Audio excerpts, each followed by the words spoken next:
오늘의 헤드라인입니다. 서울을 비롯한 수도권과 영서지방에 올해 첫 폭염 경보가 내려졌습니다. 오늘 서울 한낮 기온이 34도까지 치솟겠고 주말에도 35도 안팎의 찜통더위가 기승을 부릴 전망입니다.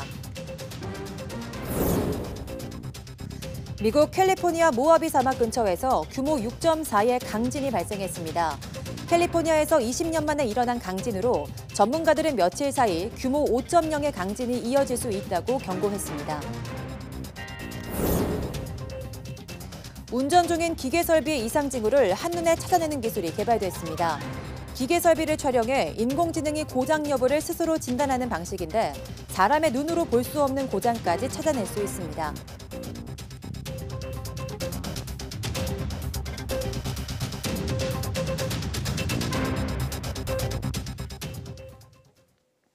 여러분 안녕하십니까? 7월 5일 사이언스 투데이입니다. 장마가 시작됐는데 비 대신 폭염이 연일 맹위를 떨치고 있습니다. 서울을 비롯한 수도권에 첫 폭염 경보가 내려진 가운데 주말에는 낮 기온이 34도 안팎까지 오를 것으로 보입니다. 김진두 기자의 보도입니다. 강렬한 태양이 도심을 뜨겁게 달굽니다. 높아진 습도 탓에 더위가 더 심하게 느껴집니다. 야외에서는 양상과 부채, 갈증을 해소할 시원한 음료가 필수품이 됐습니다. 한강변 물놀이장은 어린이들의 신나는 놀이터로 변했습니다. 시원한 물에서 놀다 보면 더위는 어느새 사라집니다. 날씨가 너무 더워서 땀이 나는데 친구들하고 물놀이 하러 오니까 시원하고 좋아요. 폭염특보 지역이 매일 추가될 정도로 더위의 기세는 갈수록 심해지고 있습니다. 특히 서울을 비롯한 수도권과 영서지방에는 올해 첫 폭염 경보가 내려졌습니다. 기온도 크게 치솟고 있습니다.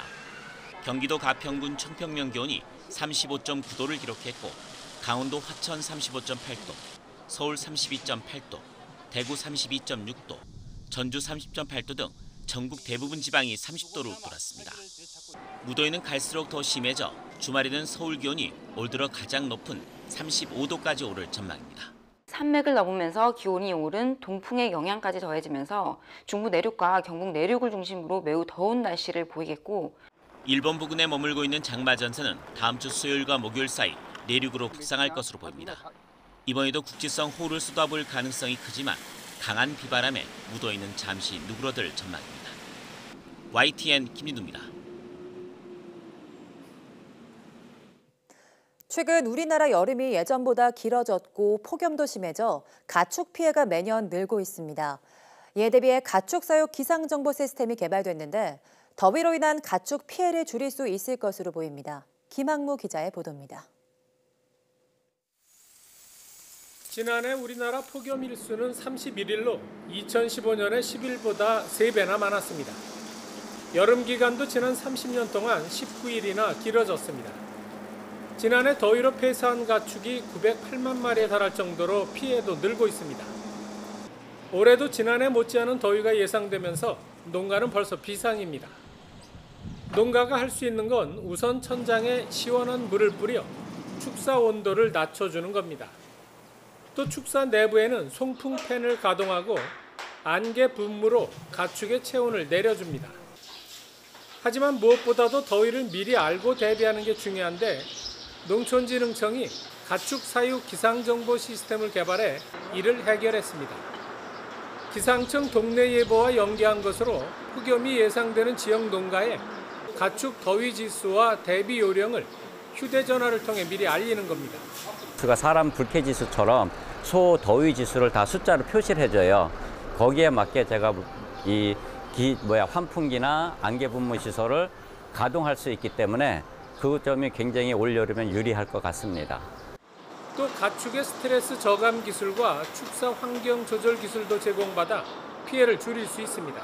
앞으로 이제 우리나라 기후에 보다 적합한 가축 더위 지수를 개발하고 기상청 중기예보 시스템과도 연동해서 보다 발전시켜 나갈 계획입니다. 가축은 섭씨 27도가 넘어가면 스트레스를 받기 시작하는 만큼 더위에 미리 대비하는 게 가장 중요합니다. YTN 김학무입니다. 인공지능을 활용해 가동 중인 기계 설비의 이상 징후를 한눈에 찾는 기술이 개발됐습니다. 사람보다 더 정확하고 빠르게 기계 장비의 이상을 감지할 수 있는 이른바 머신 비전 기술입니다. 이정우 기자입니다. 산업 현장에서 운전 중인 기계 설비는 안전 상태를 분석하고 점검하는 일이 중요합니다. 그동안 기계 설비 분석을 위해서는 여러 개의 진동 센서로 신호를 측정한 뒤 수집된 신호를 전문가가 분석하고 판단하는 과정을 거쳐야 했습니다. 이러한 복잡한 과정을 생략하고 영상과 데이터 학습만으로 기계 설비의 이상 여부를 쉽게 찾을 수 있는 기술이 개발됐습니다. 사람의 뇌와 같은 인공신경망을 이용해 수많은 데이터 속에서 패턴을 발견하고 이를 스스로 분석하는 딥러닝 기술이 동원됐습니다. 사람의 눈으로는 찾아낼 수 없는 부분을 카메라의 영상을 통해서 딥러닝 기술을 적용하게 되면 충분히 구분해낼 수 있는 기술입니다. 기계 설비를 촬영해 AI가 자율적으로 기계의 고장 여부를 진단하는데 이를 머신 비전 기술이라고 부릅니다. 기계 장비의 진동을 시각적 이미지로 분석해 이상 징후를 발견하는 원리입니다. 복잡한 기계 설비의 이상 여부를 간단하게 분석할 수 있는 이 기술은 진동이 발생하는 기계 설비 분야에도 적용이 가능할 것으로 보입니다. 기계 설비에 대해 영상 정보를 구축하고 복잡한 고장 유형을 현장에서 진단해낼 수 있도록 발전시켜 나간다는 계획입니다. 카메라 한 대로 영상을 찍어서 바로 분석을 해서 그다음에 사람이 판단하는 게 아니고 인공지능이 판단을 하기 때문에 훨씬 더 경제적이고 효율적인 방법이 될 수가 있겠습니다. 인공지능을 도입한 머신 비전 기술이 기계 설비의 효율적 진단뿐만 아니라 산업 현장의 안전성을 높이는 데 도움을 줄 것으로 기대됩니다. YTN 이정호입니다.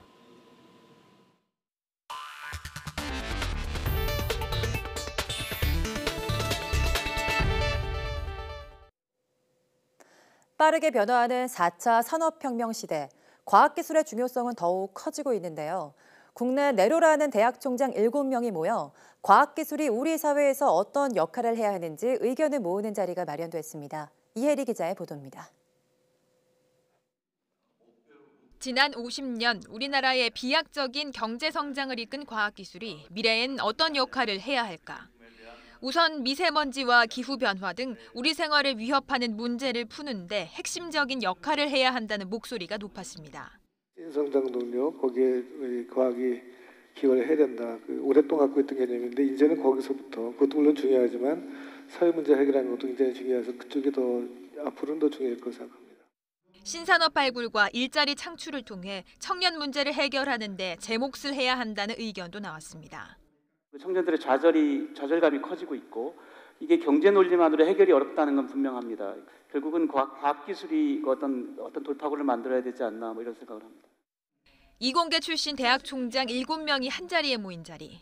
총장들은 과학기술 혁신부터 융합교육의 필요성까지 과학기술이 나아갈 방향과 경쟁력을 높일 방안에 대해 열띤 토론을 벌였습니다. 한편으론 우리나라의 경제 성장을 일구어낸 과학기술인들에 대한 격려와 응원도 이어졌습니다. 과학기술인 여러분들이 함께 걸어온 길은 대한민국 과학기술 발전의 역사이자 국가 상징의 눈부신 기록이 되었습니다. 이 자리에서는 대한민국 최고 과학기술인상 시상식도 열렸습니다. 올해는 삼성전자 김기남 부회장과 카이스트 장석복 교수가 수상에 영예를 안았습니다. YTN 사이언스 이혜리입니다. 산업기술계 민간단체인 한국산업기술진흥협회가 연구개발 분야에는 주 52시간 근로제를 유연하게 적용해야 한다고 주장했습니다. 협회는 기업 R&D 지원을 위한 정책과제 27건을 선정하고 이런 내용을 정부에 건의할 예정이라고 밝혔습니다. 협회는 또 과제 집중과 실험 연속성 등의 이유로 R&D 분야에서는 주 52시간 근로제 적용에 애로를 겪고 있다면서 이 분야를 특례 업종에 추가하거나 탄력 근로제 적용 단위 기간을 6개월에서 1년까지로 확대해달라고 요구했습니다. 똑똑한 수어 방송, 이른바 스마트 수어 방송이 본격적인 서비스를 시작했습니다. 수어 영상의 크기나 위치를 자유롭게 조절할 수 있어 청각장애인들의 방송 시청 접근성이 크게 개선될 것으로 기대됩니다. 최명신 기자가 보도합니다. 기존의 수어 방송입니다. 수어 영상의 크기가 너무 작은 데다 위치가 화면 하단에 고정돼 있었습니다. 또 음성을 문자로 바꿔주는 폐쇄 자막과 방송 자막이 겹치는 경우가 많았습니다. 비장애인 입장에서는 수어 영상이 방송 영상을 가린다는 불만이 꾸준했습니다. 하지만 똑똑한 수어 방송, 이른바 스마트 수어 방송이 본격적으로 서비스를 시작하면서 이런 논란은 사라질 것으로 보입니다. 수어 영상의 위치를 변경하거나 크기를 5단계까지 확대할 수 있고 방송 영상과 수어 영상을 아예 분리할 수도 있습니다. 방송국이 방송 영상과 수어 영상을 각각 방송망과 인터넷망으로 송신하면 세대별로 설치된 수신기에서 두 영상을 한 화면에 재생하는 원리입니다. 맞춤형 수어 방송이 탄생했다고 할 수 있습니다. YTN은 2016년도부터 스마트 수어 방송, 시범 방송을 시행하여 안정적인 시스템을 구축하기 위해 최선을 다해왔습니다. CJ 헬로나 KT 스카이라이프, SK 브로드밴드 가입자라면 YTN을 비롯해 지상파 3사와 JTBC 등 모두 6개 채널에서 스마트 수어 방송 시청이 가능합니다. 스마트 수어 영상으로 청각 장애인들의 방송 시청 접근성과 정보 획득이 아마 크게 개선될 것으로 기대가 됩니다. 방송통신위원회는 방송국 제어가 심사 때 수어 방송 배점을 강화하는 등 청각 장애인들의 방송 시청 접근성을 더욱 높여나가기로 했습니다. YTN 최명신입니다. 질병관리본부는 여름방학을 맞아 여성 청소년들에게 인유두종 바이러스, HPV 감염증 백신 접종을 당부했습니다. 질병관리본부는 2006년생 여성 청소년을 대상으로 접종 안내 문자와 우편물을 개별 발송할 예정이라고 밝혔습니다.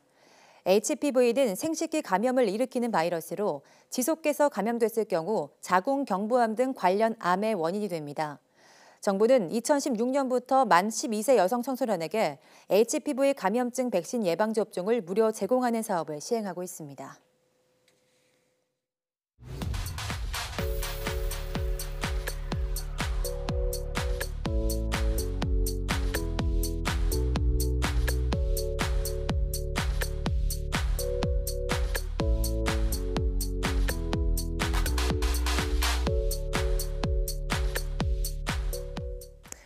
예쁜 무지개를 보신 적 있으시죠?